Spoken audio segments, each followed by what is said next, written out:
So, welcome everybody. I want to thank you all for joining us tonight. We have a really special one tonight, one that I personally am very excited about and very interested in. We're going to be sitting down with Usman the Rad, and we're going to be talking Cube 101. So, with that, I'm going to turn it over to our guest and allow him to do an introduction. All right, awesome. Yeah, my name is Usman Jamil. I'll go to my next slide because this is essentially a splash screen. But so I've been doing. My name is Usman Jamil. I've been doing Cube content for since 2009. I've been playing Magic since 1995, and I made my first cube in 2009. I started getting into the format around like 2008. There were some content producers who were Evan Irwin, and it was starting to gain some traction among like the PTQ circuit about like what Cube was, and then started seeing content about it, and then like decided to finally make my own. So then I decided to do that. At the time, a lot of Cube writing was mainly trying to sell people on what a cube was, because there wasn't a Magic Online cube at the time. This makes me sound like an old man. It's well, honestly because I am, but like uh a lot of cube writing at the time was trying to sell people on what cube was and how cool cube was, and then maybe just like plugging their cube list, but not really a whole lot in terms of how to approach cube design. And I started writing in 2010 because that's something I really wanted to do, because I saw that there was this hole in, I would say, the market, but like in the world of cube design not really being talked about. And then started writing about Cube then. Also started in 2010 the first Cube podcast called The Third Power, which we had going for a good amount of time, at least a decade. A lot of talking about Cube design, set reviews. We had several preview card episodes, including Dragon's Raid Channeler.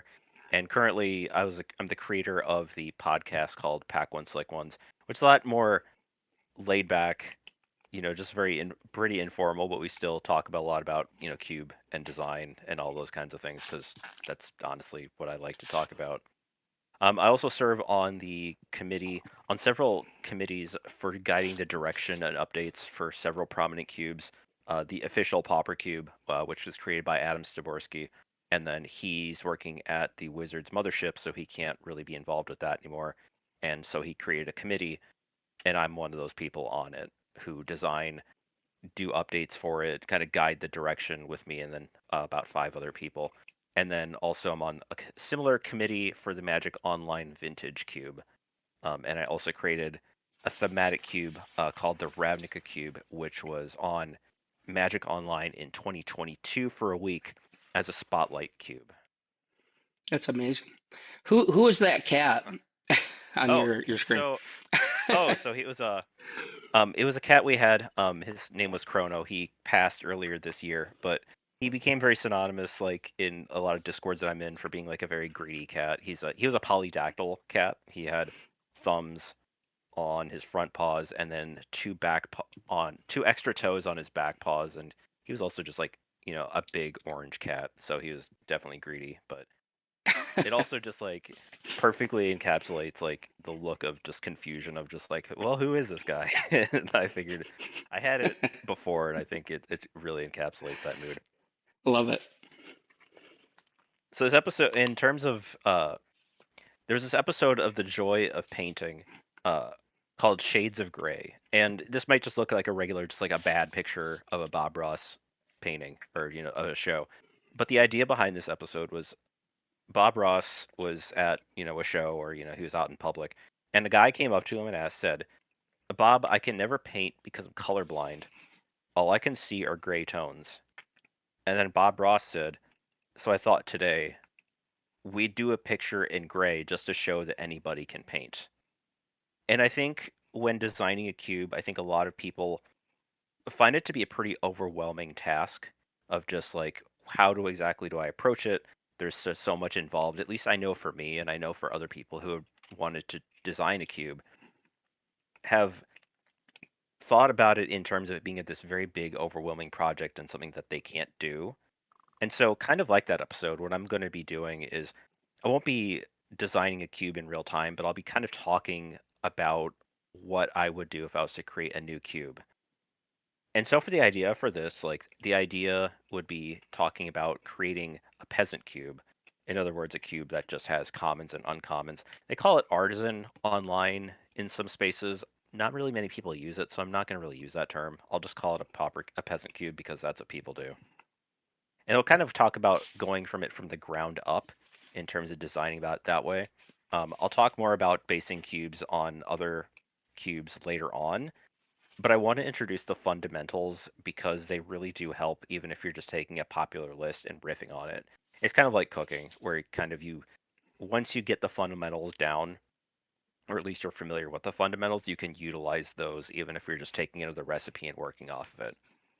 And it may seem a little counterintuitive, and like even if you think a lot of these processes I'm talking about don't make sense, the way that I'm talking about here has just been what's been working for me for the past 15 years. But if you find other ways that make more intuitive sense to you, then totally do it. I'm not saying this is the best way to do it, of course. It's just the way that's been working for me.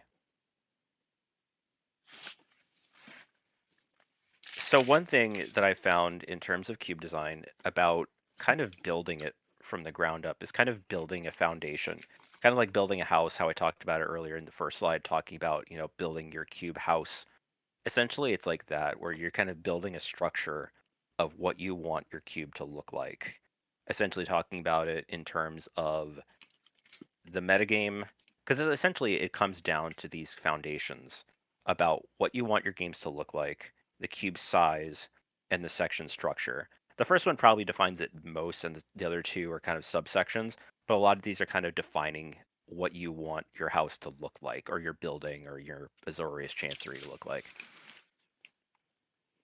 So one concept I do want to talk about before we kind of go into the weeds is kind of talking about looking at cube design in two big perspectives about macro, which is kind of the big picture lens, which is shown by Faraz's ban, this awful card from Homelands, in a world in a bottle, and then Signal Pest, which is kind of looking at very small, nitty gritty, kind of the individual card level.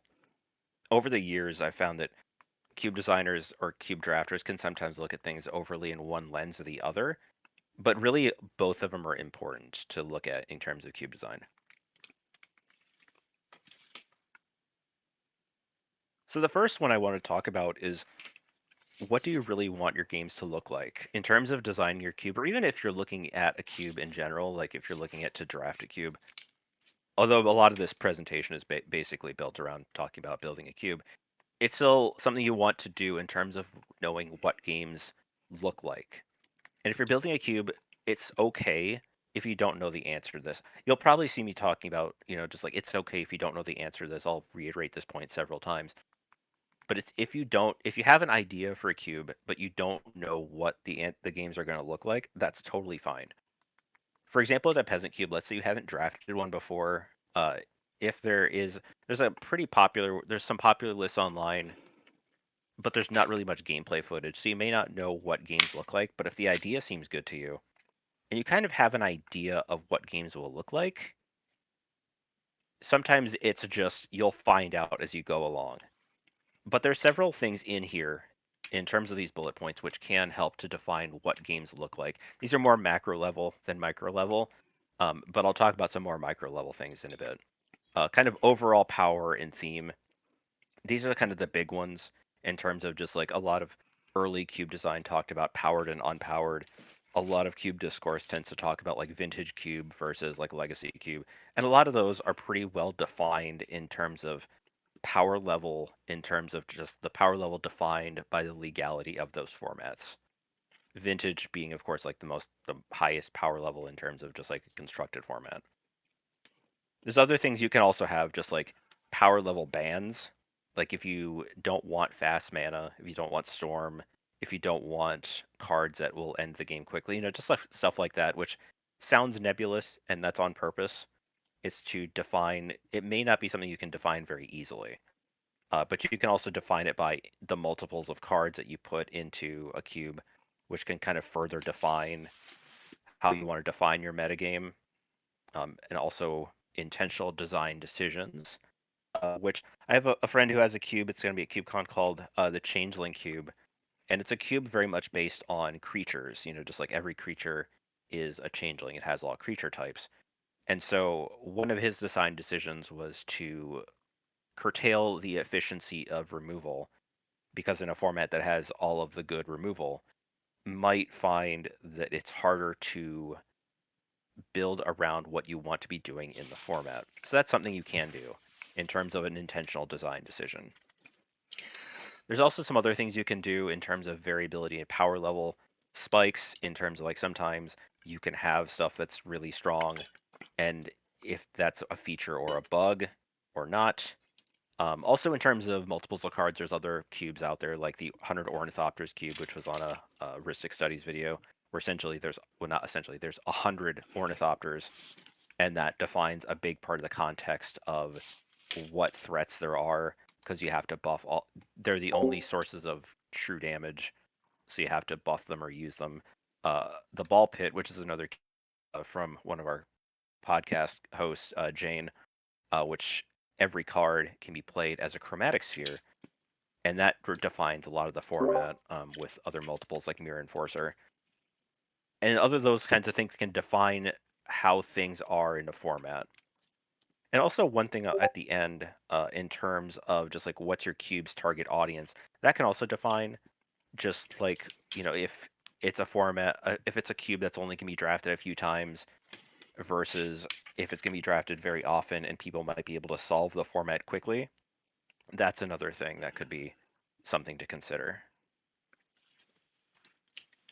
So in terms of another broad macro level POV thing is looking at kind of a metagame, which is it's not something you tend to think about when looking at a cube, but when you tend to really think about it, a lot of it is its own kind of metagame. In terms of even like a standard metagame, just like there's VV and mono red and I don't know, Demir mid range, it's like a basic metagame. But even in limited formats and in a cube, you're essentially creating this kind of metagame. You're not going to see all these deck archetypes like there are in this wheel on the right, like here in terms of mono red aggro linear. You're not going to find all these things in every cube, and that's fine. Like storm combo may not be in every cube, but the kind of basic concept is the same. Where you'll have essentially early game decks, aggressive decks, late game decks, kind of control, in mid range. This is overly simplistic on purpose, but to note that there's kind of a metagame that's essentially keeping these things in check. This is an example of how a deck archetype can look different, of course, across different types of cubes. The first one is a pauper cube, where everything's a common, and then the bottom one is from the arena cube that's currently on Magic Arena, where you have multiple copies of fetch lands and a whole lot of alchemy cards, which at least the power level outliers can be pretty not egregiously powerful, but they're definitely powerful. And they can define, maybe not define, but they do at least have part of the determines like what the upper band is also in terms of the other powerful cards as well. But essentially, the part about the mid-range decks is probably, even though these decks look very different, they're probably going to play a similar role in a metagame.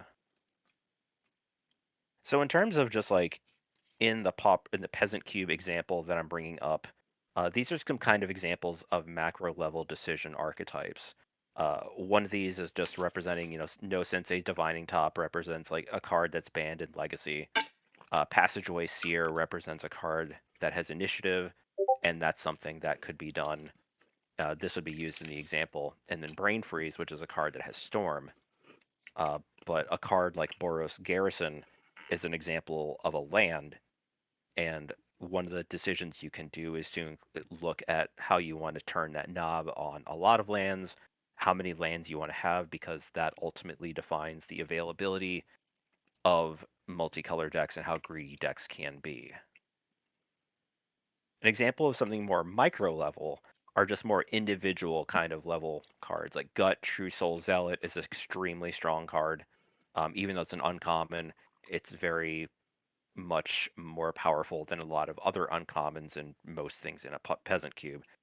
This Spider's Man card, it's something I'll see pretty often where people don't want to include universes beyond cards, and that's an example of something like someone can do as like a more micro level decision. Actually, this might be more of a macro level, but it could be if you want to not have like web slinging cards or no specific Spider-Man cards or no legendaries. And the other things like reanimation, or you just want to have like maybe you don't want to deal with the whole like menace counter or death touch counters or things like that. Like you don't really want to deal with that. That's something you can do. Cryogenic Relic is an example of just like a clean kind of card that you can just include or not, where it doesn't really change a whole lot of things. It can, by its nature, by being an artifact, and maybe by having stun counters, but for the most part, it's what it says on the tin. Another uh, another one of those foundations is the topic of size in terms of a cube and looking at how you want to define the size of your cube. Oftentimes, if you look at this in terms of the house example we brought up earlier, a cube size would be the plot of land that you have in terms of how big the size of the land is and how much room you have to work with. A lot of the times, it's one of those kind of cube orthodoxies where it still is one of those that stick around in terms of multiples of 45. A lot of cubes tend to use multiples of 45 because packs come in sizes of 15 for the most part, or at least they historically had, I would say. So you tend to see a lot of these multiples like 360, 540, 720, but you don't necessarily have to. That's just something that's been commonly done. And if that's something you want to do, feel free to. You just don't have to. If you want to have a cube that's 500 cards, don't feel bad because that's what you want to do. My main cube is 558 cards, but that's more of just like a statement of you don't have to do this exact thing. One thing that's interesting in terms of this is the expected size determines the floor, not the ideal size. And that's something you'll tend to see often is like if people expect a certain size, they think they have to have a cube that's a certain number of cards. Like if they have 540, they might think they have a certain size, but it mainly just determines the amount of people that you can realistically support if they show up for a cube night. But that doesn't necessarily mean it's the ideal size. That just means it's the floor. If you have 360 cards, you can support 8 people. You can't really support 9 unless you like mess with the packs, and that's probably not going to work. Assuming you're using 15 card packs, of course, you could probably do that where it's like 14 card packs or something like that. But for the most part, don't feel like you have to go by these exact numbers. It's just kind of orthodoxy that's kind of stuck around for way too long. There are some pros and cons of having a larger cube, and these are kind of things you can think about as a cube designer in terms of what you want to do. Um, One of the pros is it's easier to include new things. I know it's generally harder to find room, especially if you want to try new cards out. For me personally, just because I've been doing cube reviews for so long, like I really want to make sure that I can realistically try out new cards and make sure I get those reps in, like I did with like the Spider-Man set and a lot of recent sets. And being able to have a larger size cube gives me that freedom to do that. Uh, if I had a smaller cube, there would be less of a power band, and a card like something from Spider-Man might stick out and would probably get undrafted. But a larger size lets me have more room to work with.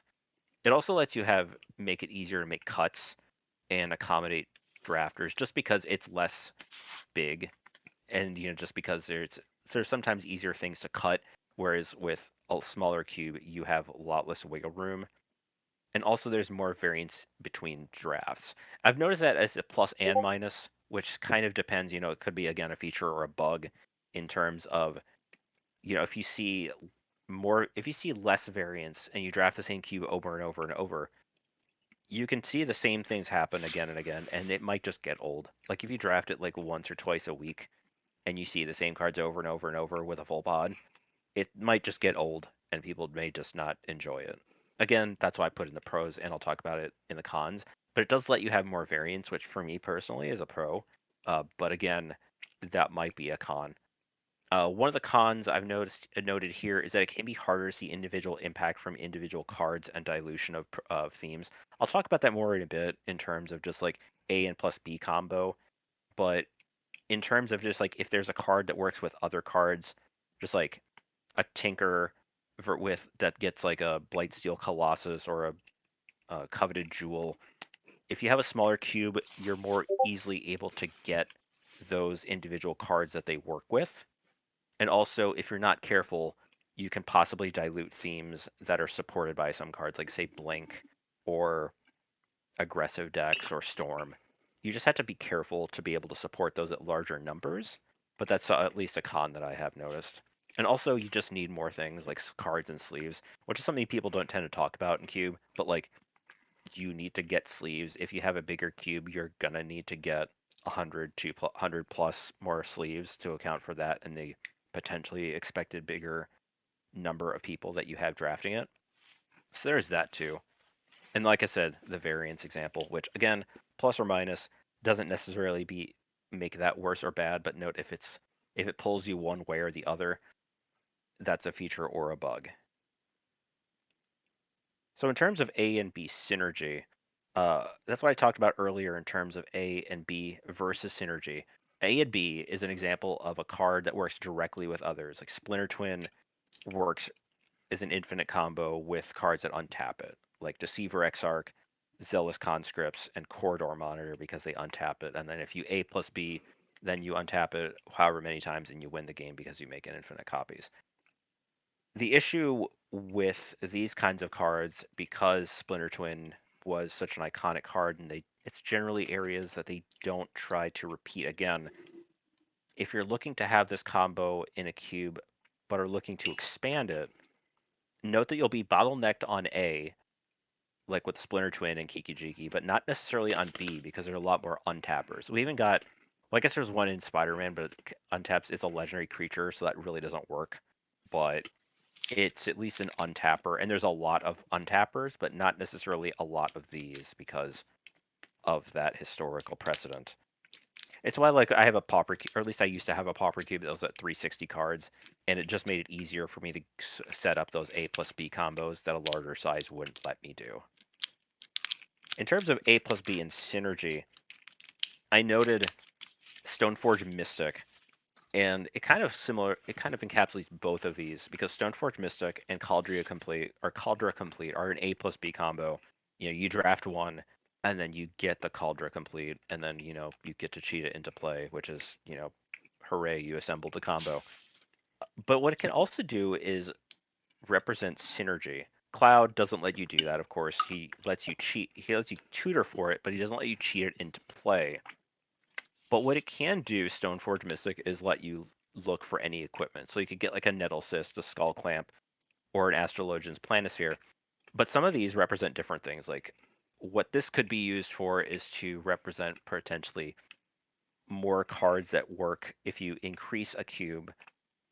If you want to have Stoneforge Mystic be less of an A plus B card, but to be more of an artifact synergy card with cards like Nettle Cyst, Cranial Plating, and just other utility cards like Planisphere, so that it isn't so much an A to B card, but it's the same card would be more of an A plus B, but and then as you increase the size of a cube, it becomes more synergy based. It's a little counterintuitive, but like Cloud is probably another example of that where it can be a nice combo with Skull Clamp because it lets you draw a billion cards, but it also has that extra utility. A lot of the times, Cloud is a worse Stoneforge Mystic. It's harder to cast. It doesn't let you cheat stuff into play, but it's still for the most part a similar role in the grand scheme of things. So it lets you have that synergy, especially if they're both in the same deck. It lets you kind of double up on that thing. This is an example of how a card's function can change if you increase the size of a cube. Again, not necessarily a bad thing, but it's just something that can happen. So its use is like a little less narrow and it becomes more almost like a toolboxy card, right? Yeah, exactly. Like its role can I would say change. Like you could say like in a smaller size, like if you have a 360 card cube, you may not have room for a Nettle Cyst, or just like if it's like a small cube. I use Sure. 360 just for shorthand, but like let's say you only have room for so many artifacts. like a Cauldron Complete, but you don't have room for Nettlecyst. You just have room for these two, and maybe this, but probably not.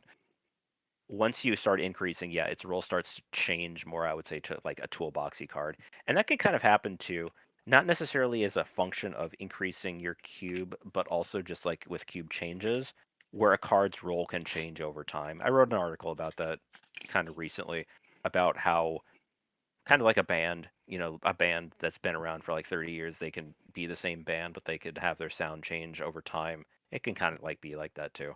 Sure. So in terms of the last kind of metagame function foundation, the last one I would say is like basically structure. So like before we had the plot of land, this one's kind of like building the house, the wall of your cube house. And here's just like this wall here. And in the beginning, a lot of cubes were very segmented, like they were very rigidly structured in terms of like how they were built. A lot of the colors, white, black, red, they had to have they had to have even creature and non-creature splits because there really wasn't a great reason. It was mainly just self-discipline, but it really didn't work that great either. But like also you tend to have very set structures. All the colors had to be the same. They had to be multiples of 5. They had to be perfectly symmetrical. Everything including multicolor and lands, like it was just all very structured. And at least for me personally, when I got into cube design, I just found that really counterintuitive and not useful because it wouldn't let me, if I wanted to have more red creatures to play to support aggressive decks more, that meant another creature would have to go. And sometimes you just wouldn't have that critical mass to make the aggressive decks work, which really wasn't a thing. I think a lot of cube designers really weren't supporting aggressive decks. It's a lot easier now with cards like Ragavan and just like every single 1 and 2 draw like Lightstall Inquisitor, yeah, stuff like that where it just makes it a lot easier. We have so many more options now than we used to. But these are walls that you can move in terms of just like what you can do in terms of just like in a 540 card cube. These were some examples from some vintage cubes that I saw, and they're very different. Like one has a lot more lands, at least the lands are pretty similar, but like one has a lot less white cards, one has, a lot more blue cards, stuff like one has a lot less more multicolor versus the other a lot less colorless. It's kind of shifting those walls there in terms of just that structure. But in the beginning, when you're building a cube, it lets you at least find a way to put those walls in there to be able to find out how you want to build the rest of your cube house. So in that vein, the way that I tend to find is a good way to make a cube is essentially you build a house. You just kind of fill it up with a whole bunch of stuff. And this house is, looks like a mess because it is. There's just way too much stuff in there. And then this is just like some little dude, building a cube like structure. But for me personally, what I found for me when making a cube is to compile a lot of options and sculpting down from there. But at first, you need to fill that house. Essentially, you need to fill out what your options are and what your cube is going to be built out of. It's kind of like a sculptor building something out of a larger block, and that you can make a lot of different things from that same source material. But right now, it's just about finding what you want to fill that house with, mainly in terms of the body of how you defined your metagame earlier in terms of just like what do you want your games to look like. You're using those kind of constraints and kind of context to know what you're going to fill your house with. Like this peasant cube example, I wouldn't include rares because they're outside of the scope of that. Same thing with the more micro level stuff. Like I don't want to include gut in here, so I wouldn't be putting it in this house. Gut is somewhere outside, or maybe he's over here, but he's not in the house. So when you're And so filling the house, like that, does it help to have like certain archetypes in mind, or are you at this point essentially pulling maybe like some of your favorite cards, yeah, and then the archetypes start to like form once you I would say that start paring it down. So I would say like it probably makes more sense now that I think about it. In terms of to think of those archetypes, I think like a lot of the times when I tend to do that, it's looking at options and then scrape when you uh, build down from there to look at archetypes. But I think it's all mostly part of the same process in terms of just like if I'm looking to include like a higher level red card or higher mana cost red card, or just like something that's more controlish, like Shower of Coals, or just like a big red wrath type effect. That's something I would probably mentally put towards like more big mana red decks rather than that. But I think that is important to think about what do you want your cube to have in terms of archetypes. I think like in this, for me at least, and this might just be the way my brain works, but I always tended to put, if I was to fill the house, to kind of think about what I want to have just as an example and then think about the archetypes later. But I think that makes sense.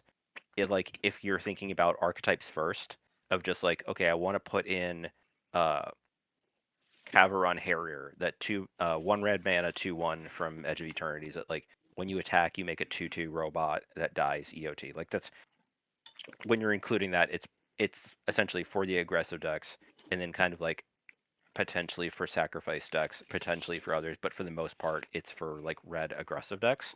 Hmm. So if you have that in mind, that can also help you define like how you want to build what is in this pile. Like that way, it lets you kind of build. It kind of lets you, because we'll talk about sculpting down the house. This pile of stuff.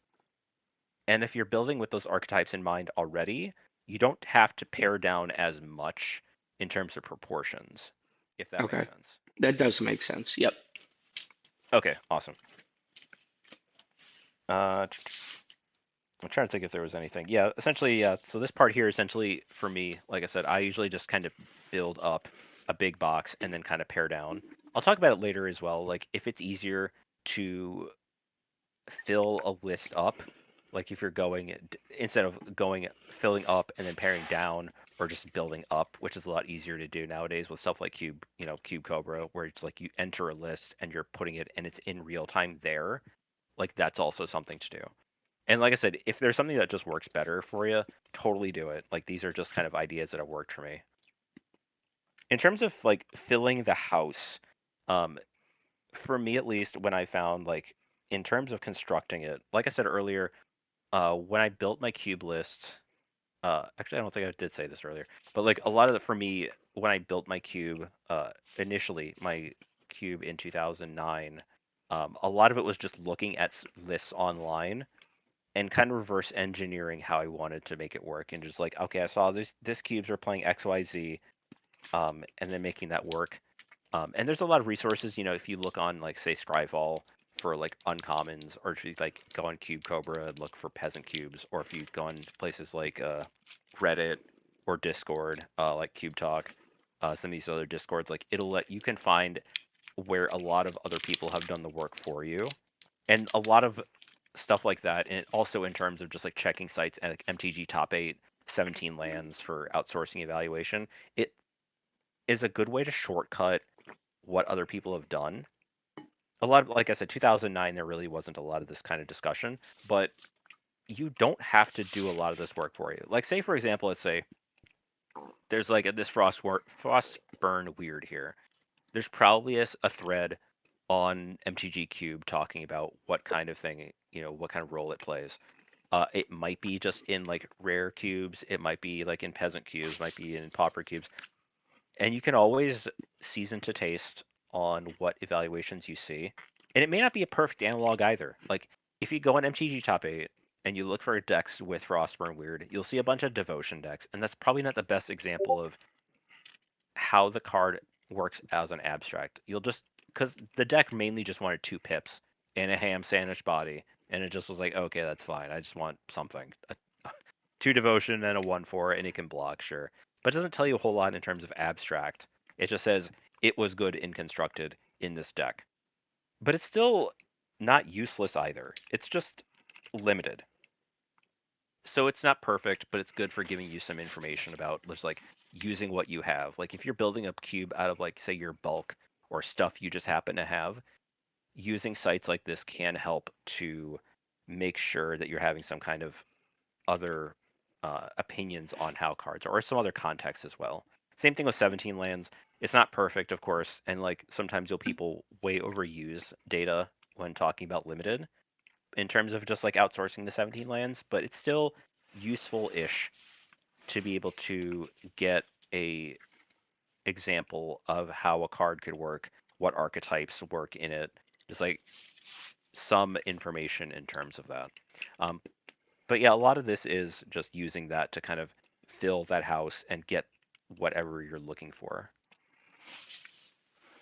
So like Ryan, the part you're bringing about earlier is just like in terms of designing a color and just like when you're building the house, um, a lot of this is just kind of very based on how people tend to evaluate how they're building their cube.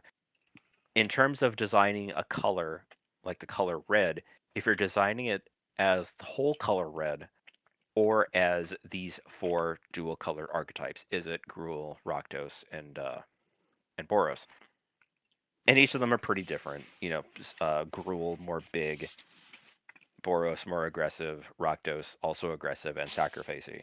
Uh, for me personally, I always tended to build uh, a red. You know, it's like colors as the color itself, and then just letting the decks go from there. Like if I was putting Kavaron Hellion, Kavaron Harrier in a cube, I wouldn't necessarily think of it as a Boros card or a Rakdos card, or even just like one of these.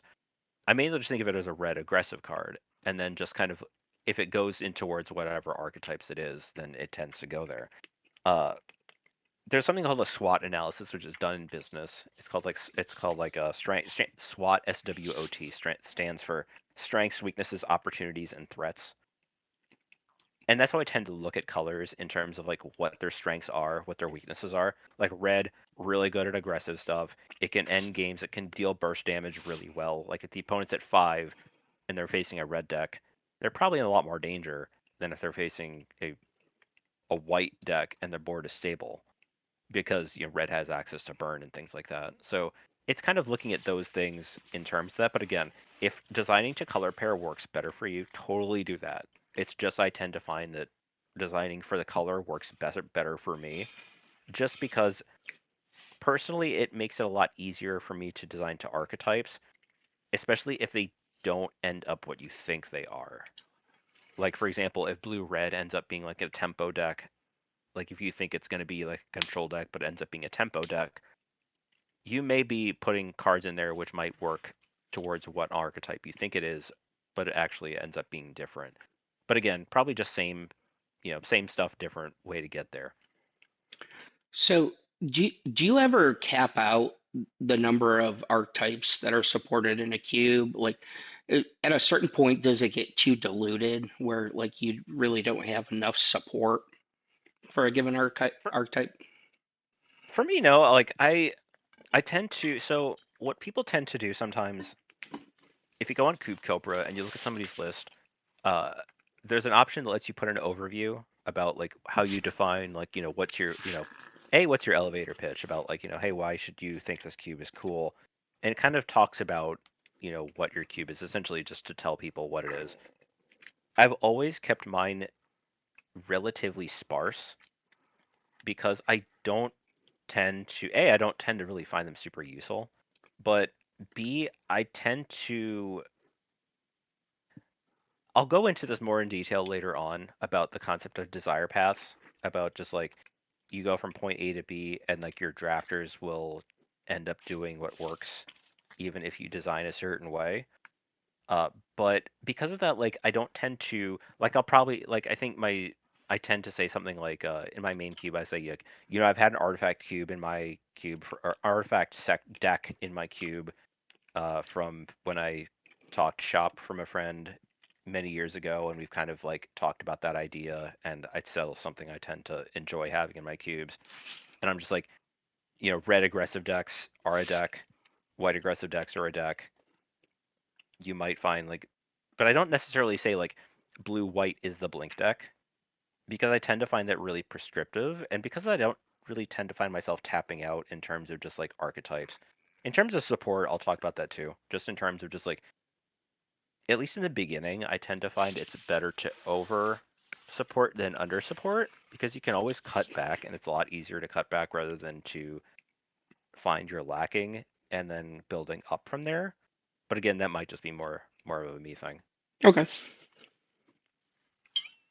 So there's a card called Standstill, which is weird because it doesn't really fit into. So this is an example of why I don't tend to use like the color pair thing. Again, if you don't find this example super useful, like in terms of just like, so Standstill is a card that has historically seen play in blue tempo decks where they play cheap threats like Merfolk or just rely on creature lands like Mishra's Factory, Mutavault, Fairy Conclave, lock up the board, and then make it so the opponent has to react because essentially your board position is better than theirs, so they have to crack the standstill. Usually it's decks, yeah, like Merfolk, low curve decks that want to play something to the board because the payoff is great. You pay 2 mana and you get to draw a 3. But because of that, if you were to look at something like this in a cube, also it's uncommon, so it works for example too. If you have blue white, say, as your control deck, blue black as your control deck, blue green as your ramp deck, and blue red as your control slash spell slinger deck, a card like this may not really fit, but it still could. And that's where something like, personally I tend to enjoy playing blue tempo decks. I guess that's just the way my brain works in terms of just like loving to play stuff at instant speed. But they tend to be in like, just in general, not just in a peasant cube or examples, just like blue white, blue black, just like these tend this triad.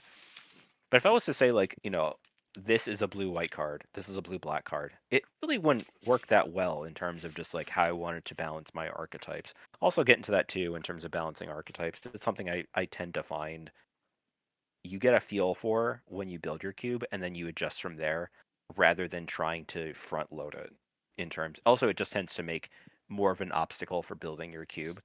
And I think a lot of the problem when building a cube is just getting overloaded with so much you build yourself up in terms of just like how do I balance this? How do I balance this? How do I build my sections? And it's just like if you sweat those details later, it's not that you're not thinking about them. It's something that's just a lot easier to adjust for rather than trying to build it up front. So in terms of stuff like that, in terms of just like archetypes, there's also things like synergy and payoffs, where it's just like in terms of just like floors, ceilings, and expectations, uh, in terms of just like how much support you realistically need. Like a card like Argothian Enchantress is like a card you can't really. It's on one side of this like parasitism and where you need a lot of inherent support for the card because it's like you can't really play it in a bog standard green deck. Like you need a critical mass of enchantments to be able to draw a bunch of cards. And that may or may not be realistic in terms of it and whether and this is a just a personal phrase that I love to use. It's like is the juice worth the squeeze? And it might not be in terms of Argothian Enchantress in a cube, but it's something that requires a certain amount of support in terms of that. Whereas a card like Galvanic Blast and Heirloom Blade, like Heirloom Blade is a card that taught me a lot of cube lessons. I wrote an article about that in terms of just like it's a card that looks like a very typal card that is mainly just playable in decks like Goblins and Merfolk, but it tends to play really well in creature decks that have a lot of creatures because there's more of a typal mesh than necessarily having like 10 goblins in a deck. Same thing with Galvanic Blast, where its general floor is good enough in a lot of cubes, but the payoff for being able to consistently get Metalcraft is aspirational. Like you might need between I'd probably say like 9 and maybe like 15 artifacts or ways to make artifacts in a deck. But like the floor is good enough and like that is significantly like the floor is at least easier to include in a deck. Same thing with this where it's like you don't need to have a lot of matches, but like the floor of being a 3 mana and then the super cheap equip cost definitely helps with making sure that even if you don't have a big typal mesh, it still works on a floor. There's also things in terms of redundancy, which tends to get kind of overlooked in terms of cube design, where cube was initially pitched, and it still kind of is in terms of just like, there's all the all stars of Magic. There's no duds, no like gray ogres or anything. So like you have to play with all the best cards. So like a cube might want to play lightning bolt, but may not want to play galvanic discharge because it's strictly worse. Uh, but what it can do in terms of that is just making sure, and that's just maybe more of a in terms of just like also when you're building that house up, especially, is looking at these redundant effects and just using those and sculpting down rather than looking, because like this may also be a function of what you have available. There's also just like incinerates and whatever, and especially since what you can do in terms of this redundancy, if you have multiple kind of cards that have a similar role, like lightning bolt and discharge, both do mostly the same thing. They're 1 mana, they deal 3 damage. One can dome people, one can't, but they both kill Llanowar elves really well. So what it can do is can define removal tests in terms of that. Just like there's the Jace test, the cut down test, like in standard. There's other formats where you can't realistically play threats, or at least they become defined by the removal that's available. And where things like counter magic, just like the base toughness of things, like if you have a 4 toughness creature and you have a lot of bolts, the fact that it does survive a lot of those bolts becomes kind of a competitive strength in terms of that. So in terms of that, it's just again when you're building up that house, it's just I personally find that having those redundant effects is super useful to be able to pare down, but also making sure that you still have that kind of critical mass. So I think in terms of that, now that you've built all this stuff up, in terms of sculpting it down, and that kind of gets to the point we were talking about earlier, in terms of just like how do you exactly sculpt down in terms of your archetypes. And a lot of that is just like looking in terms of just like what you want your section to look like. Like say we're sculpting down from like 150 red cards down to 60. Once you do that, then you start to look at, just proportions and what decks are being represented in terms of your metagame. Like if for the sake of argument you don't want to have a lot of control decks, but like maybe mid-range decks, but you want to make sure that red is a mostly aggressive deck, you probably don't want a lot of 5s and 6s. It's not a peasant cube, but like like an Inferno Titan, you don't want like 5 of those in your in your red section with 60 cards because most decks probably aren't going to play it. So mostly they'll just end up in the sideboard and might just end up useless. But essentially, what you're doing is kind of sculpting it down into what you want your metagame to look like. So most of a lot of aggressive cards, kind of like Unholy Heat is a card that you would be playing in pretty much any red deck. But a lot of it is, it's kind of like when you tell someone to cube, you tell them not to draft a pile of cards, you tell them to draft a deck. Essentially, you're doing that as a cube designer. You're just doing that on a lot bigger scale. A lot of early cubes had limited in mind as kind of like the best limited cards, like 2002 when a lot of the early cubes were starting in Ontario. A lot of it was just like what are the best 50 red cards in limited, and a lot of it was very limited focused, and so it was very unoptimized and kind of very top heavy, very much based on what are the best limited cards and not necessarily the best decks in terms of that. And in terms of like, it's probably better to think of it in terms of constructed, in terms of just like building a metagame where you can build decks. It's kind of like a battle box in a way, not like the draftable battle box, but when people have like the battle box of just like several decks that people can just take out and play with, it's kind of like that. Essentially, what you're doing in this step, if you want to think of it in the house, is kind of defining what the rooms look like. Kind of like this, like how they're defining what the house looks like. This individual room, they're deciding what goes into here and going down from this big mass of stuff to a more manageable room. And that's essentially what you're doing with those sections. So the next part in terms of shaping your cube, it's pretty similar in terms of that, in terms of like shaping what you want your archetype and your metagame to look like. Some people use like hypergeometric calculators to determine things like the expected rate or ASFAN in terms of just like how you expect archetypes to play out or critical mass. And that's something you can happen, but it's not. I never really used it myself, so it's not really super necessary. And you tend to, as I said before, once you get some more reps in, you'll find out what decks want. But in terms of just like critical mass decks, like aggro, combo cards, where they essentially need a certain critical mass of cards to work, I tend to find siding, you know, erring on the side of caution definitely tends to help because those decks need a critical mass, and then you can kind of determine if you have too much and scale back from there. But it's a lot harder if you don't have that critical mass for those decks to even work or even show up.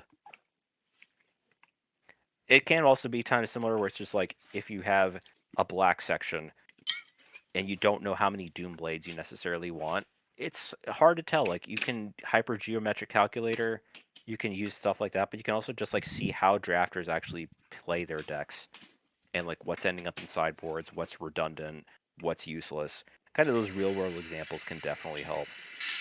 But I tend to, as I said, tend to find over supporting better to be under.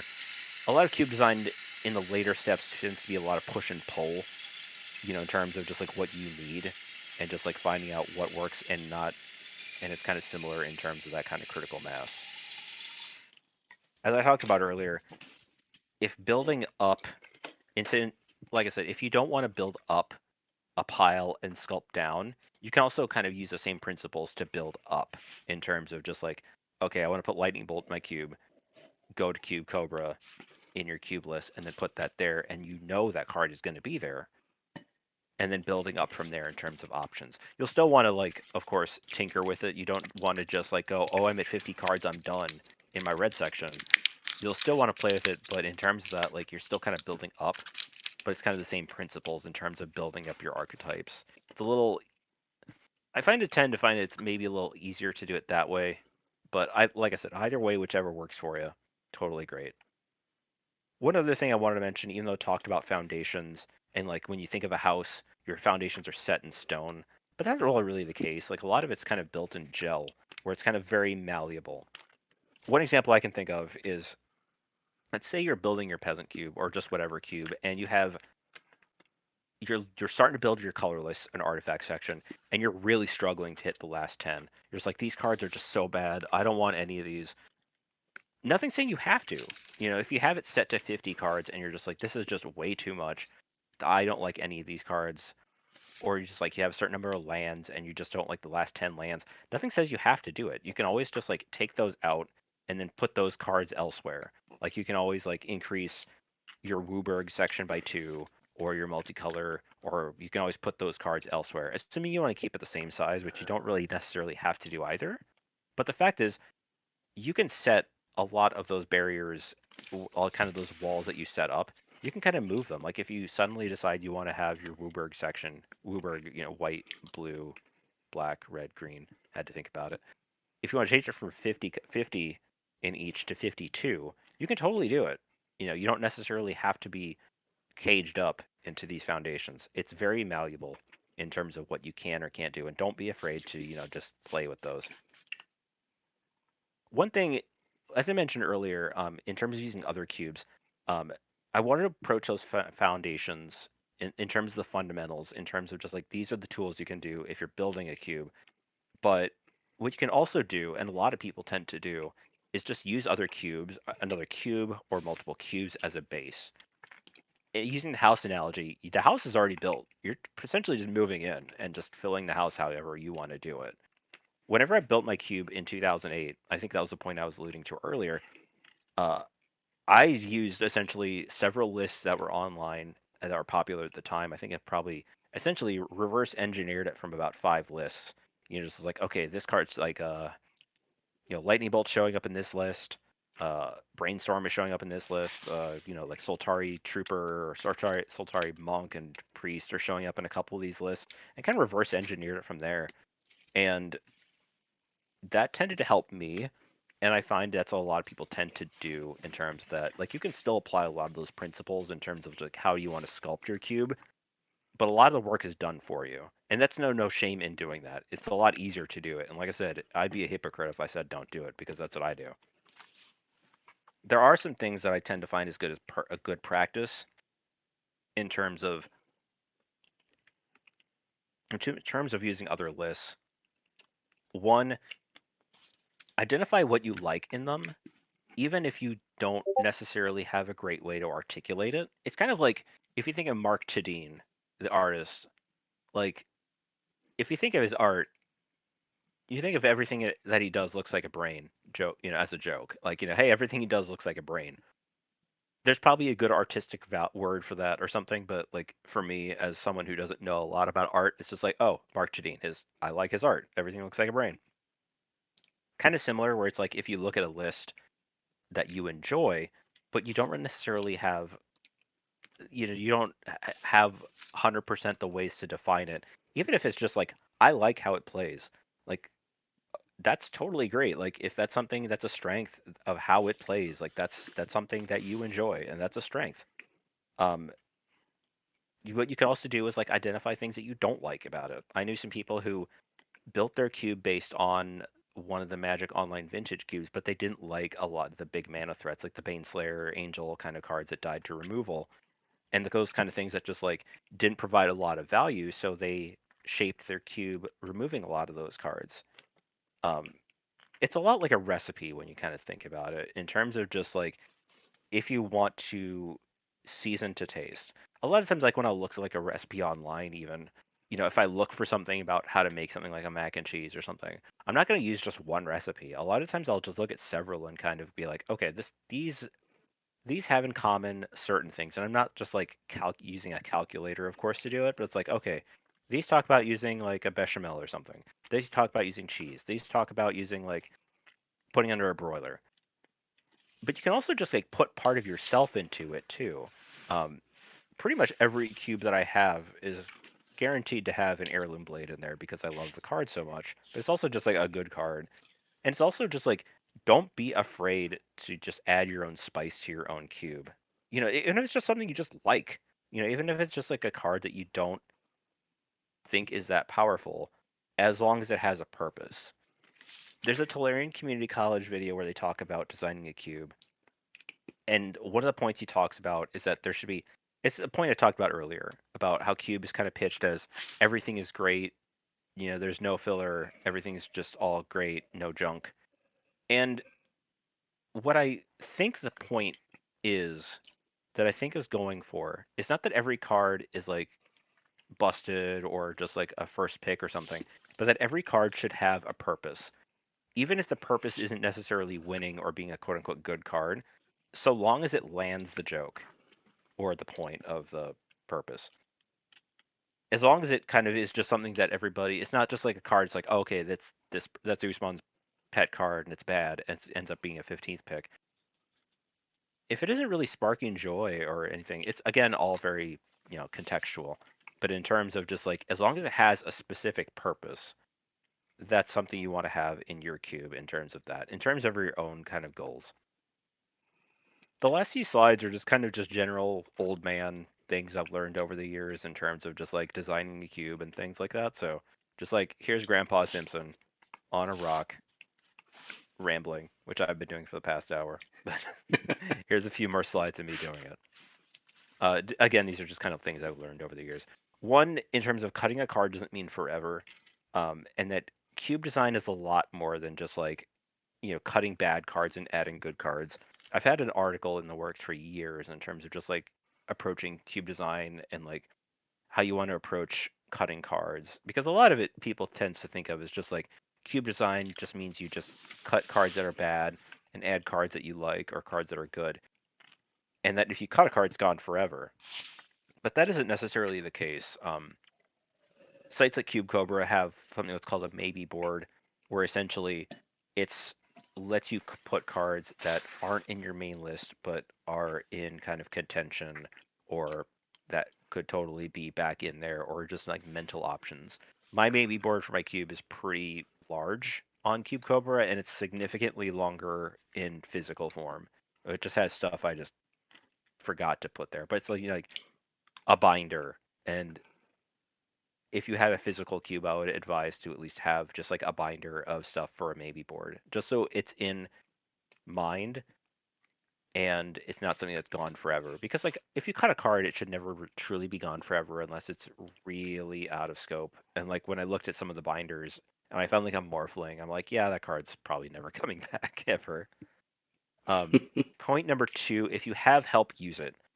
If you have a group that you cube with or that you're, making a cube for, don't feel that you have to do it alone. I talked several times about just cube being an overwhelming process, and if you do it yourself, it's so much harder. I didn't really have a group, so I kind of had to do it myself. But even if it's just in terms of just like how are we curating these cards, like how I need to, I need a copy of Descendant of Storms or Cryptic Command, but I don't have it. But maybe my buddy does, and I can trade for it. Or I bought 700 sleeves for my cube, and I don't want to have to watch like sit in front of my computer and just like put on like Game of Thrones and just like sleeve the entire thing. It just gets monotonous and it wears you down. But like, if you have a group of people and it's like, okay, here's some cards, you sleeve these, and you have like 5 people do it, it's so much easier and it also kind of makes it more of a communal process, but also it also just makes it easier. Um, Also, if you don't know the answer to something, or if you find something didn't go to plans, like that's okay. In Magic there tends to be a big emphasis like that you always have the answer, that whatever you say is the truth, and that just like if someone says something that's bad, that they're dumb, or the big dummy, and you shouldn't listen to them. But and I think that's kind of been ingrained in terms of just like people feeling like they can't be wrong, or they're worried about it. But it's like, or that you messed up because you thought a card was good and it's bad, or if you thought it was bad and it's good. It's just like it's part of the process. Like it's like anything in terms of just like learning. It's continuous improvement. Kaizen, a Japanese concept about continuous improvement. Like that's what you do in terms of just like learning a new skill or just being a Magic player. Like you learn over time. And don't feel bad because things didn't go to plan, because that happens. It happens to all of us. Like even the professionals, like with Magic sets, where it's just like, okay, we thought this archetype was going to work and we tested it internally, and this archetype ended up bad. Like whatever the Boros one in Strixhaven was, I can't remember the name. I was gonna say, I Lorehold. can't think of it. Warhold, yeah, there we go. And like that deck was bad. Like they knew, like they tested it internally, and like they know what they're doing, and like they still messed up. It's like, yeah, we all make mistakes. Don't feel bad. I know it's a lot easier said than done, but it's part of the process.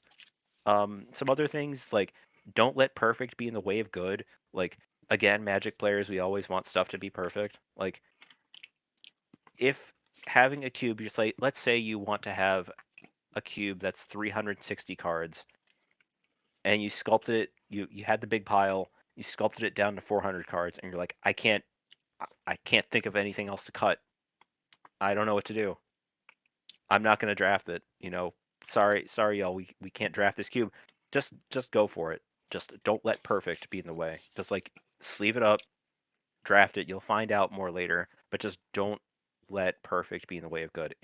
A lot of it's push and pull. Like I said, a lot of it is just kind of those adjustments, and your cube generally will always be changing. Like even after you've built it, it's not set in stone. I've had my cubes for 15 years. It went from being powered and now it's like legacy, and then like I took out fast mana.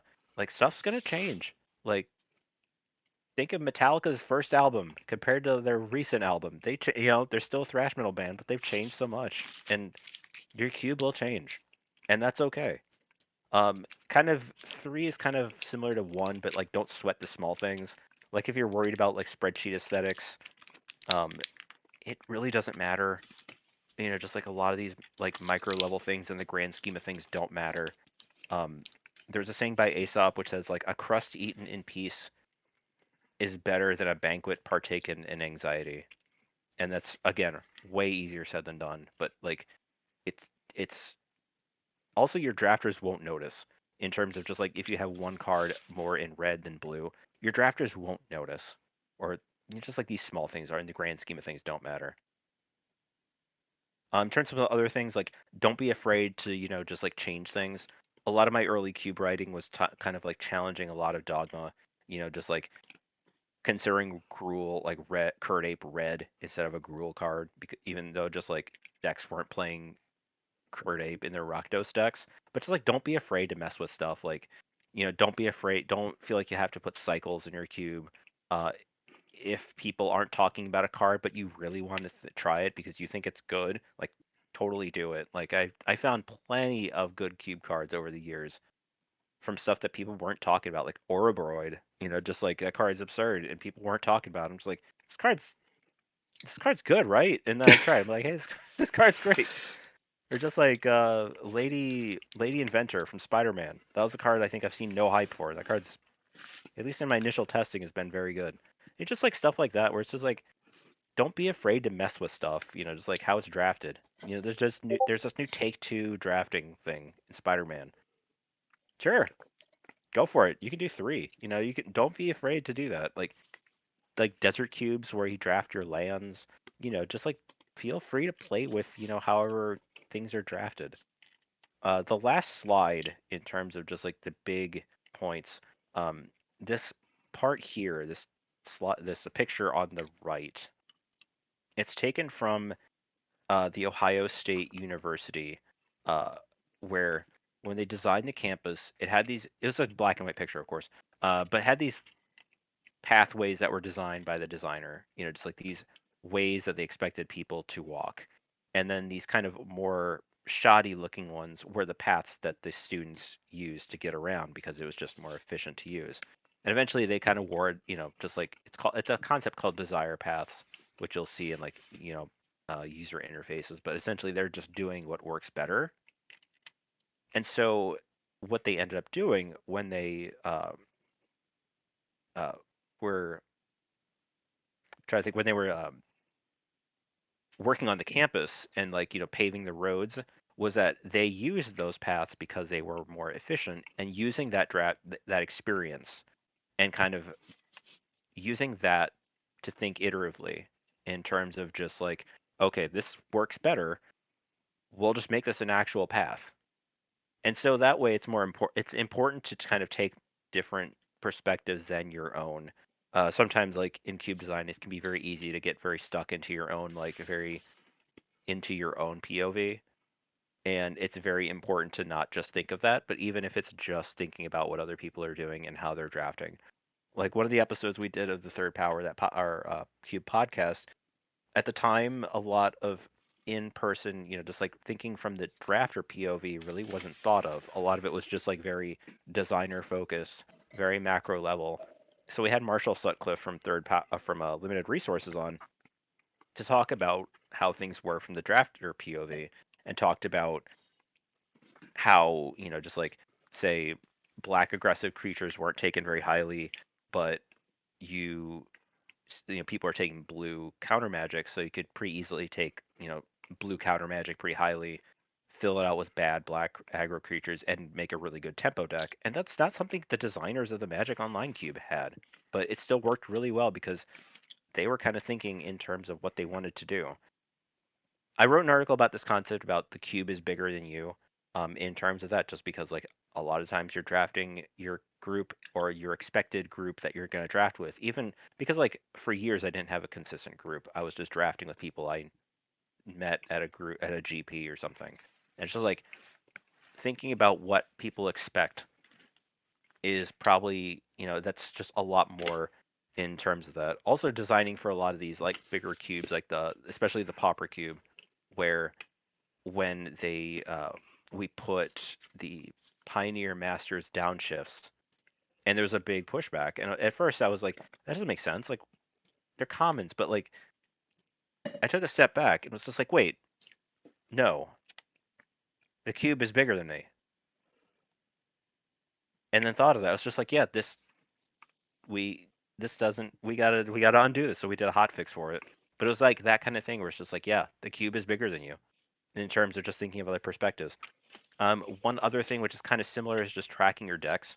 Like after your draft, uh, it's very easy to shuffle everything after the draft is done. But like one thing I've found over the years is just like whenever you're done with a draft, like have people take their main deck, sideboard, have them face each other, kind of sandwich them together and get feedback from your drafters, like what's working, what isn't, what decks are winning, what decks aren't, like what cards are traps, what cards are performing really well, what's my metagame. Just like that kind of stuff lets you keep kind of honest in terms of just like how your metagame is. Getting that kind of feedback really helps too. Just make sure you're not just thinking about yourself. The last slide is just have fun. Like, I've talked about like all this like high level stuff, but just like it sounds like a lot of work, and a lot of it, once you build a cube, and especially like like I said, if you get some help, you go on like discussion forums and stuff like that to help as well. Like it's all just a fun process. Like this isn't work. Like you're just doing this because you want to, and it is a fun process. Like I have enjoyed cube design for this long, so it's been a fun process. Do what works for you. Like I said, if some of these processes that I've talked about have been overly prescriptive, and they probably were. Let's be real. But even if they aren't, and just you find something that works, go for it. As long as you're having fun and you're finding stuff that works, go for it. So I guess at the end of this slide, it's kind of a basic Q&A. Just like I'll open the floor up to any questions. But if you can't think of anything now, but you want to reach out to me on Blue Sky is probably the best way to reach me. usmanthered.bluesky.social. But if y'all had any questions, I heard a few Discord pings. I don't know if those were answered, but yeah, I'll open the floor up to any questions. Go ahead and put your questions in chat, and I'll relay those as they pop up. I had a quick question. So going back to the recipe analogy Hmm. that you use, right? Like you Hmm. talked a lot about like adding spice, right? On the flip side, and I'm coming at this from like a almost looking at it from like a commander lens, Hmm. but when you're building a deck, usually like you have a certain amount of slots devoted to vegetables, right? They're those things that like you really need to capture in order to make a deck function, right? They're going to be your things like your removal, card advantage, maybe mana fixing. Do you reserve or try to hit a certain amount of slots within your cube for those types of cards? Honestly, I don't really like. I'll usually like base it on feel for what I feel like decks will want, which can be like an issue sometimes with colors like red, where your removal is also your win con. But a lot of the times, because like when I talked earlier about just like early cubes had equal creatures and non-creatures, kind of like as a self-disciplinary thing. I think that helped people slightly in terms of making sure they didn't have like too much veggies or just like one of the things I remember seeing a lot in the early cube days is just like putting way too much burn and not enough like aggressive creatures.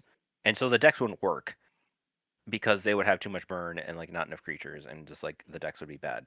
But I've never used this thing like ratios or just like anything like that because like I tended to look at what the decks would want and kind of mentally go from there. But I never used like math. What you can also do, one thing I didn't talk about in terms of just like Cube Cobra, is it'll let you do test drafts, which is super useful. Like the bots Oh, aren't great, but they give you a decent idea of what you can do in terms of just like, am I seeing enough? Like if you do some test drafts and you're just like, okay, I don't think there's enough counter magic, or like all of my counter magic costs way too much mana. I need more good cheap veggies in my deck. So then you can kind of go from there. And I think that helps. Like I said, it's not perfect, but it's a lot easier to just go to Cube Cobra and fire up a draft than trying to draft a draft with like a whole bunch of people. It ain't perfect, but sometimes you got to use what you got to use. that's a great idea. It's going to give you at least an idea of like what you're going to see, after you do a couple test drafts. Yeah. Um, we have a couple comments from Red Shirt Down. That's a So nice username. yeah, so their first comment, they said they have a few questions about cube content over design. The first one is what are your thoughts about pivoting cube content toward four-player pods due to the commander first reality that we live in? So I think that kind of goes to the point about just like building to the expected size because I think there's like cubes that are called like tuberts, which are like small cubes, like 180 cards. But I think that also what also one thing I didn't really talk about here in terms of just like sometimes with larger pods you can kind of more reliably kind of get like more secondary cards. Like you don't get like the it's a lot easier to get the like the example about the a Stoneforge Mystic and stuff like that, like the secondary cards and the primary. It's kind of like that, where it's sometimes you build your decks that way, and sometimes like with smaller cubes, you also kind of build to that too. But I think it's like it's generally, I guess, like I guess what is the question just like do you should you build cubes for four people? I guess I'm not entirely sure. It looks like they're typing, so I'm sure they're going Oh, to elaborate. Um, okay, it's but all it, good. it it looked like the original question though was looking for your input, like what your thoughts were. They did say the question is more about making content for smaller pods. Oh, uh, I've never really thought of that honestly. Like, it does make sense. Like, I know in terms of just like, because I don't, I've followed Commander in terms, just by being a Magic player, but like I never quite had the bandwidth. Like, the most in terms of building Commander decks was building a Pauper Commander deck back when you could use, because back in the day before there were really any good uncommon legends, or I think any uncommon legends, so you could just use whatever uncommon as your Pauper legend or something. So I would just use like, I think the one I made was like Azorius Guildmage, and Okay. I think the other commander deck I built was like after FNM, where we would usually draft like actual like retail draft, and then we would just usually play cube after. But when commander started getting popular, we'd also throw commander in the mix. So I would just like, but I didn't have a commander deck, so I just built a commander deck using Progenitus as my general, and I just built a deck on the fly from my cube. It's like, all right, I'll play Upheaval. Oh, that card's banned. Oh, I'll cycle it. Sorry, put a different card in my deck. Uh, but I think it makes sense. Like, it does tend to change things. Like, I know some people have draft in like leagues. Uh, some people draft like money drafting. Some people do like drafting within like like rotisserie drafting, things like that. Like, I think it makes sense. Like, I to make content about that. Like, I don't know if I would really be the best person to do that, honestly. Like, I think it makes sense for somebody to do it. It's kind of like, so the way I've been doing cube reviews, I've been doing them for years. I started my first cube review in New Phyrexia, and have been doing set reviews for, during COVID, I took a few years off because I couldn't really cube. But but like for the most part, I was always rating stuff on like a power level basis. And like recently, me and a friend, his name is Train Master GT, he came up with the idea of doing more, kind of covering kind of more just vibesy kind of stuff, because like sometimes people, like with the Universes Beyond, sometimes people just don't want to have Universes Beyond in their cube. I do, but I'm not gonna, yuck someone's yum or, disagree because they don't want to have those cards in their cube. But there's stuff like that which, like, is a factor for people, and I'm getting around to the point eventually. Uh, but it's not something that personally resonate. Like, for me, I tend to look at cards from a power level axis primarily, and like that kind of stuff secondarily. And if I was to do, like, I think I talked to some people about just like doing reviews more from that vibesy axis, and I think it makes sense. I just don't know if I'm the right person to do that. Just like I don't really have the experience to do it. I don't know if it would be insincere for me to do that, just because like I don't tend to draft in four people pods. Like, there's some lucky paper articles about just like drafting for small pods. Like, drafting for two people, drafting for small groups, but they kind of talked about more just about how you draft it, but not necessarily designing a cube with that in mind. But I think it's probably similar in terms of just like more small cubes space in terms of just like you don't, you kind of just the pros and cons I talked about earlier is just like you kind of have to build, just like a smaller cube and you don't get to try as many new things or you don't get to uh you have to be pretty careful with how you support stuff in terms of just like cards having a bigger impact. Like if you cut a card, it has a bigger impact versus like a 720 or a 700 plus card cube. Well, Hopefully that made sense because that was a lot of rambling.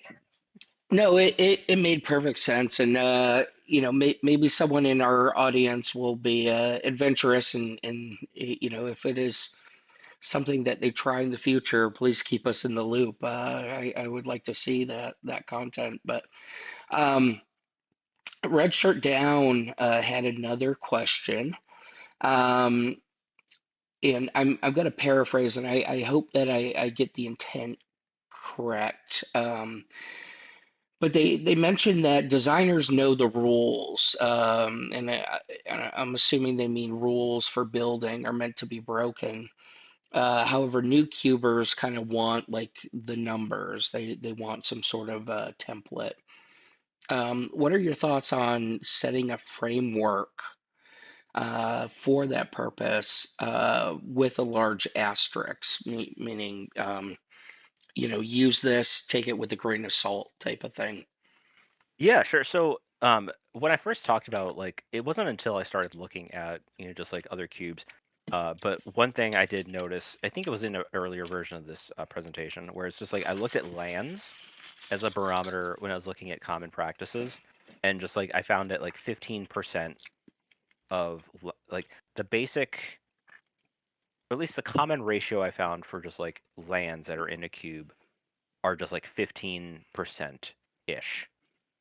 And I was just kind of surprised. I was like, yeah, I guess that makes sense. Like when I looked at cubes, like a lot of it was just in that 15% range. I was like, yeah, that makes sense. 15 to like 17% ish range.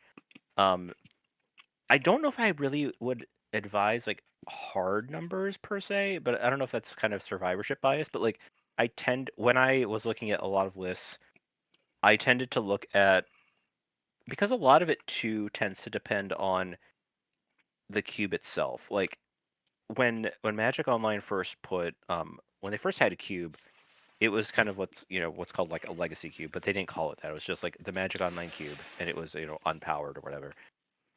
But when they created their what they called their holiday cube, or which was their vintage cube, there was a lot more artifacts in there. It's kind of like this cube here versus the others, because the idea was like the holiday cube was a lot more artifact based because of power. Like you have the Moxen, Lotus, Sol Ring, etc. A lot of those cards are just going to be artifacts, and a lot of artifact synergistic cards that are also work well with that, like cards like Tinker and stuff like that. So the idea was to have a lot more artifacts, even though there were included cards that weren't necessarily quote unquote good enough for the regular cube, but they were by nature of being artifacts. Like Masticore, I remember being one of those. I was like, why is Masticore in this one, not in this one? Because it was an artifact. Uh, so that's why like I've found a lot of that kind of stuff malleable. I would say personally, in terms of just like stuff like that, in terms of things I would advise, probably don't include as much multicolor, like probably less percent, just like, in terms of just like if you were to use like all the color sections as like, just like a basic baseline. Multicolor probably less because in hybrid plays differently, of course, because a it's a boon, not a drawback. Whereas like multicolor is naturally limiting in terms of what decks can play them. So usually like I would advise like less than less percentage wise is still kind of hard for me to really say, because a lot of it also is just based on like what you're doing and just what your options are. Like when I built the Ravnica cube, of course, a lot of it was just like it's Ravnica, so I had to put just a lot of the uh, themes of it were very multicolored. I did kind of play around with that by including a lot of hybrid, so that it wasn't just a soup format. But in terms of that, like some of it's pretty. I would say maybe just like I would look at other cubes based on what you're doing in terms of just like if you're using kind of a similar structure, like a peasant cube, a legacy, whatever stuff like that. But also just like look at other lists and see what they're doing in terms of these sections. But raw numbers wise, I don't know. Like this may just sound like a cop out answer, and it probably is. I'll be honest. But I would say like probably like percentage wise, I would probably say like land's probably 15%, and then Wooburg probably like 60 to 70 for all of it. Like the sections don't have to be equal, of course. A lot of the times people do, and like for a long time I did, and I think my cube is kind of like I just need to trim some things from like I've done some reviews and my list is out of date online, but I just when I trim it back, it'll probably end up being pretty similar to this in terms of even sections. But like I'd probably say 60 to 70% color, 15% land, and then the rest being probably like the rest of the percent, maybe the rest of that 25%.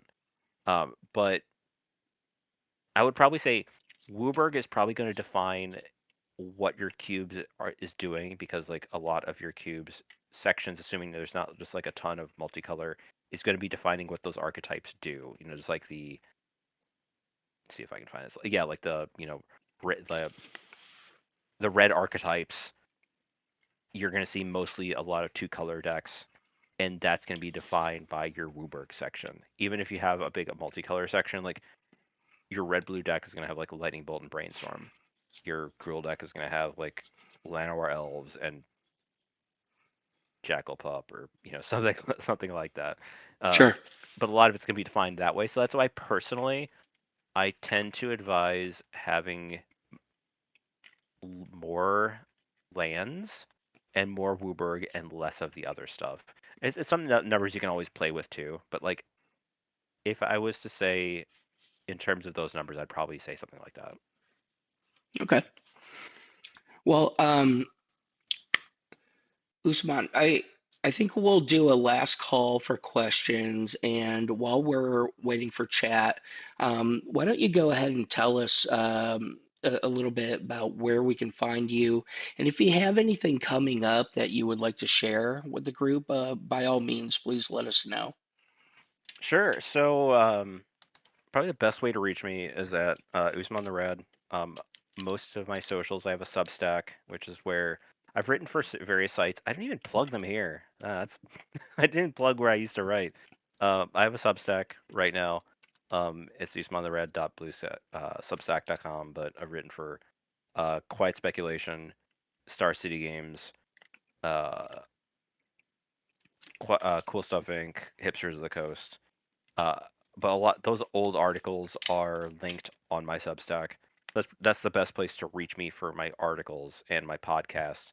I haven't found a best place to put my old Third Power episodes, and where they used to be hosted like died. So it's I found some episodes of it, but a lot of it's in limbo.